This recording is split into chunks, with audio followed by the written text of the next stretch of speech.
فرمایا جا رہا ہے کہ تو کھانے کے آخر میں جس وقت فارغ ہو تو الحمدللہ الذی اطعمنا وسقانا وجعلنا من المسلمین، اور کسی اور نے کھلایا پلایا تو پھر الحمدللہ الذی اللہم اطعم من وسق من سقانا، اللہ، اور اس طرح کی دعا اللہم اغفر لصاحب الطعام ولآکلین ولوالدیہما، اے اللہ کھانے والے کو بخش اور کھلانے والوں کو بخش، اور کھانے کھلانے والے دونوں کے آباء و اجداد کی مغفرت اور بخشش فرما۔ تو یہ کھانے کی بعد میں یہ دعا اس طریقے سے کرنی چاہیے، اللہ کا شکر اور حمد کرنی چاہیے۔ امام ترمذی رحمہ اللہ یہاں بھی اپنے دو استادوں سے حدیث لا رہے ہیں، حضرت حناد اور محمود بن غیلان سے، صحابہ میں سے حضرت انس بن مالک رضی اللہ عنہ سے روایت ہے، بے شک سرکار مدینہ صلی اللہ علیہ وسلم فرمایا، بے شک اللہ تبارک و تعالی لا یرضی عن العبد، البتہ خوش ہو جاتے ہیں اپنے اس بندے سے، ان یاکل الاکل، یہ کہ کھاتا ہے وہ کھانا، او یشرب شربا، یا پیتا ہے وہ پینا، فیحمدہ علیہا، پھر وہ کھا پی کر کے اللہ کی حمد کرتا ہے، اللہ کا شکر کرتا ہے، پیٹ بھی اپنا بھر لیا اور اللہ کی رضامندی بھی لے لی، اللہ بھی خوش ہو گیا۔ اسی باب میں روایت ہے عقبہ بن عامر سے، ابو سعید سے، حضرت امی عائشہ سے، ابو ایوب سے، ابو ہریرہ سے، اور یہ حدیث حسن ہے۔ اور تک روایت کو بہت سارے حضرات نے زکریا بن ابی زیدہ سے اور اس کی مثل سے، اور نہیں جانتے ہم اس کو مگر حدیث زکریا بن ابی زیدہ ہی سے۔ باب ما جاء فی الاکل مع المجزوم، کہ ایک بندہ بیمار ہے، کوڑ والا یا کوئی اور، جس سے بظاہر گویا کہ بندے کو ظاہری طور پر نفرت آتی ہے، طبیعت گھن کھاتی ہے کہ جی یہ بھنگی ہے اور یہ بہت غریب ہے، اجنڈ ہے، اس کو تو آداب بھی نہیں ہے، یہ تو ڈاکٹر بھی نہیں ہے، یہ تو ماسٹر بھی نہیں ہے، اس کے ساتھ کسی قسم کی کوئی ٹر لگی ہوئی نہیں ہے، تو میں اس کے ساتھ کھانا کھاؤں یہ تو میرے عہدے مرتبے شان کے خلاف ہے۔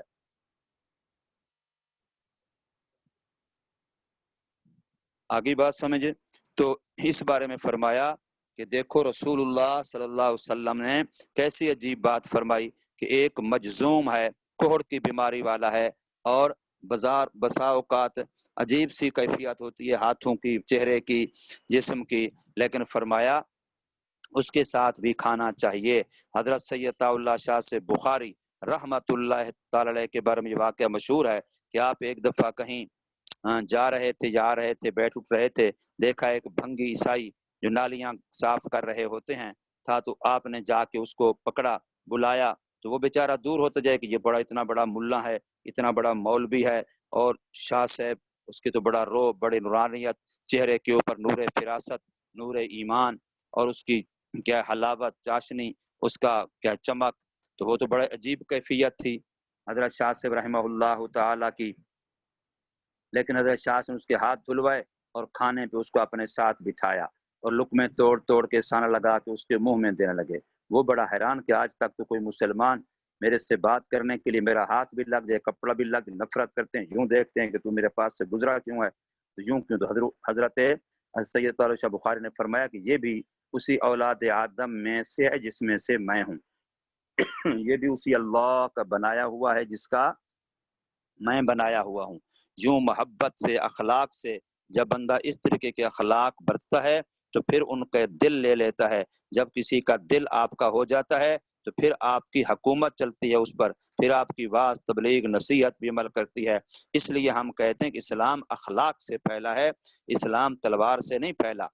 تو فرمایا باب ما جاء فی الاکل، باب اس چیز کے بارے میں آیا ہے کھانے کے بارے میں، المجزوم، جزام شدہ کوہڑ والی بیماری والے کے ساتھ کھانے کے بارے میں جو آیا ہے۔ یہاں امام ترمذی رحمہ اللہ جو حدیث لائے ہیں وہ ان کے استاذ احمد بن سعید الاشقر سے ہے اور ابراہیم بن یعقوب سے، ان دونوں استاذوں سے امام ترمذی رحمہ اللہ تعالی یہاں حدیث لائے۔ اور صحابہ میں سے حضرت جابر رضی اللہ عنہ سے روایت ہے کہ حضرت جابر فرماتے ہیں بے شک رسول اللہ صلی اللہ علیہ وسلم نے پکڑا ہاتھ ایک مجزوم کا، پھر داخل کیا اس کو اپنے ہاتھ کے ساتھ پیالے میں کھانے والے میں، پھر فرمایا قل بسم اللہ، کہے اللہ کے، کھا اللہ کے نام سے، عزر و اعتماد و بھروسہ کرتے ہوئے اللہ کی ذات پر، توکل کرتے ہوئے اللہ کی ذات پر کہ کچھ نہیں، بیماری میں تعدی ہوتی ہے، کرونا لگ جاتی ہے، ڈاکٹروں کو بڑی لگتی ہے، مولویوں کو بالکل نہیں لگتی۔ میں ہم مولویوں کو، بعض تبلیغی ہماروں کو پکڑ پکڑ کرنے ظالموں نے ٹیکے مار مار کے پتہ نہیں کیا جنازوں سے مخلوق کو محروم کیا، ورنہ ہمارے بزرگوں میں سے یہ کرونا ورونا نزلہ زکام بخار ویسے ہر سال ہوتا رہتا ہے، ہم اس کے بالکل نہیں کہہ کرونا کرونا کرونا لا عدوہ، نبی پاک صلی اللہ علیہ وسلم کا ارشاد ہے۔ اللہ اکبر۔ تو فرمایا کہ ھذا حدیث غریب، یہ حدیث بیچاری غریب ہے، اس کے پاس پیسے نہیں ہیں، تنخواہ بیچاری کی بہت تھوڑی ہوگی۔ لا نعرف الا من حدیث یونس بن محمد بن المفضل، کہ یونس بن محمد کی روایت کے بغیر ہم اس کو نہیں جانتے، اور انہوں نے روایت کے مفضل بن فضالہ سے، اور مفضل بن فضالہ جو ہیں یہ ایک بصری شیخ ہیں، اور مفضل بن فضالہ جو ہیں وہ دوسرے ایک شیخ ہیں، وہ مصری ہیں۔ تو مفضل بن فضالہ دو ہیں، ایک مفضل بن فضالہ بصری اور ایک مفضل بن فضالہ شیخ جو ہیں وہ مصری ہیں، لیکن جو مصر والے ہیں یہ زیادہ سیکہ ہیں بمقابلہ بصرے والے کے، اوثق من ھذا و اشہر، وہ مشہور بھی زیادہ ہیں اور بابسوق بھی زیادہ ہیں۔ اور روایت کیا، شعبہ نے اس حدیث کو حبیب بن شہید سے، انہوں نے روایت کی ابن بریدہ سے کہ بے شک حضرت عمر رضی اللہ عنہ نے پکڑا مجزوم آدمی کے ہاتھ کو اور اپنے ساتھ کھانا کھلایا، فرمایا اللہ پہ بھروسہ کرو، کچھ بھی نہیں ہوتا، کرونا ورونا نہیں ہے، میں خواہ مخواہ ڈر رہے ہو۔ تو اب ہم حضرت عمر کی مانیں، سرکار مدینہ صلی اللہ علیہ وسلم کی مانیں، یا ان ڈاکٹروں کی مانیں جو کہتے ہیں جراثیم جراثیم جراثیم جراثیم، اور پھر آخر میں خود جرثوم بن جاتے ہیں۔ اور حدیث شعبہ کی وہ فرمایا زیادہ مشابہ ہے اندی، اشبہ اندی و اصح،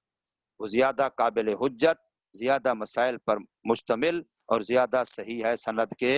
لحاظ سے۔ اب یہ اگلی حدیث باب ہے مولویوں کے خلاف، اس لیے میں پڑھا تو رہا ہوں لیکن ہے مجبوراً، تم جو باقی لوگ ہو تمہارا تو کوئی مسئلہ نہیں ہے، لیکن ہمارا مسئلہ ہے کہ ہم کھانے میں بہت زیادہ کھاتے ہیں، ایک آنت میں کھانا ہم سے نہیں ہو سکتا، ہم تو اس وقت تک کھاتے ہیں جب تک نکلنے کو واپس نہ آ جائے۔ باب ما جاء ان المؤمن یاکل فی معن واحد، فرمایا اس چیز کے بارے میں جو آیا کہ بے شک ایمان والا ایک آنت میں کھاتا ہے، دوسری آنت کو خالی رکھتا ہے، ٹھیک ہے، تھوڑا کھاتا ہے، بقدر ضرورت کھاتا ہے، بھینسے کی طرح نہیں کھاتا۔ کھانا مقصد نہیں ہے، کھانا تو اس لیے ہے کہ اس کے ذریعے سے ہم اپنے دینی امور پر قائم رہ سکیں، نڈھال نہ ہو جائیں، یہ تو صرف جسم کی قوا کو باقی رکھنے کے لیے، اتنا کھاؤ کہ کھانا ہمیں اٹھائے، نہ یہ کہ ہم کھانے کو اٹھانے والے بن جائیں، کھانا ہمارے اوپر بوجھ بن جائے۔ یہاں حدیث لار امام ترمذی اپنے استاد محمد بن بشار سے، صحابہ میں تھے حضرت عبداللہ بن عمر رضی اللہ عنہما سے، وہ روایت کہ نبی پاک صلی اللہ علیہ وسلم سے آپ نے فرمایا کافر کھاتا ہے 7 آنتیوں میں اور مسلمان کھاتا ہے 1 آنت میں۔ اسی باب میں روایت ہے، یہ حدیث صحیح ہے، اسی باب میں روایت حضرت برہ سے، ابو الخدری سے، ابو نضرہ سے، ابو موسیٰ سے، اور جہجہ غفاری سے، اور حضرت میمونہ سے، اور عبداللہ بن عمر سے رضی اللہ تعالی عنہم۔ اگلی حدیث لا امام ترمذی اپنے استاد اسحاق بن موسیٰ سے، اور صحابہ میں تھے حضرت ابو رضی اللہ عنہ سے، بے شک رسول اللہ صلی اللہ علیہ وسلم نے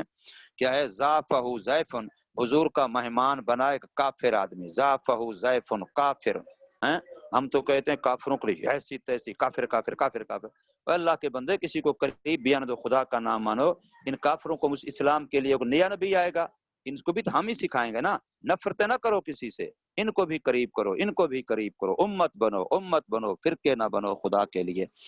تو حضور کا مہمان بنا کافر، ضافہ ضیف کافر،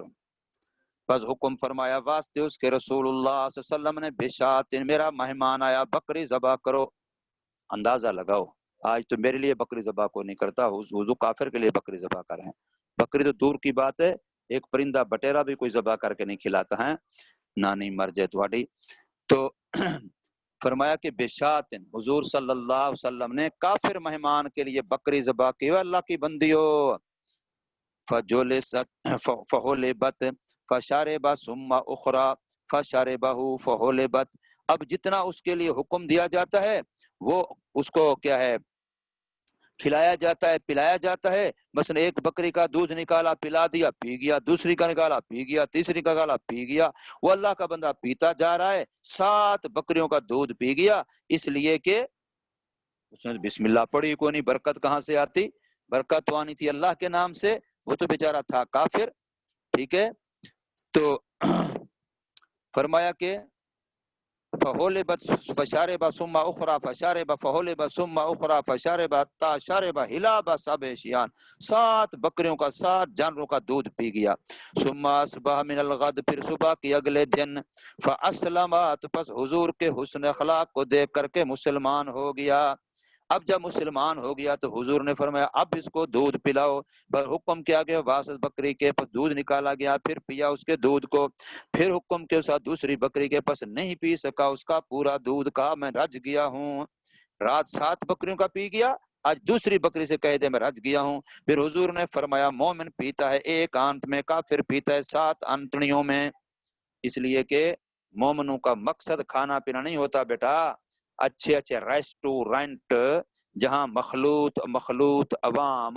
بے حجابی ننگے جسم گندے انداز اور فوٹوگرافیاں سیلفیاں فلاں مصیبتیں، تو یہ مسلمانوں کا ماحول نہیں ہوتا، ان کا ہوتا ہے جن کا کھانا پینا مقصد ہے۔ ہم تو اللہ کے مہمان ہیں، جنت ہمارے لیے تیار ہو رہی ہے اللہ کی بندی، ہم تو جنت کے مہمان ہیں،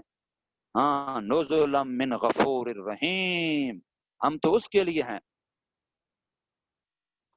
اللہ اکبر، کسی عورت کا خامن زیادہ نیک بن گیا تو وہ کسی دن ناراض ہو کے اس کی پٹائی کر لیا، اچھا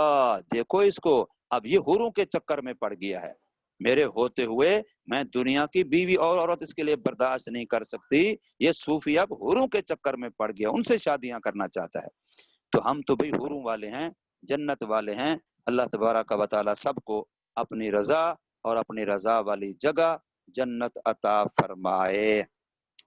تو انشاءاللہ اگلا سبق آپ کا اسی جہاں سے ہوگا، باب ما جاء فی تعامل واحد یکفی الاثنین۔ السلام علیکم ورحمۃ اللہ وبرکاتہ۔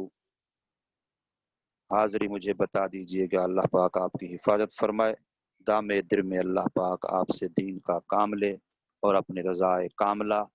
مستقلہ اللہ پاک آپ کو نصیب فرمائے۔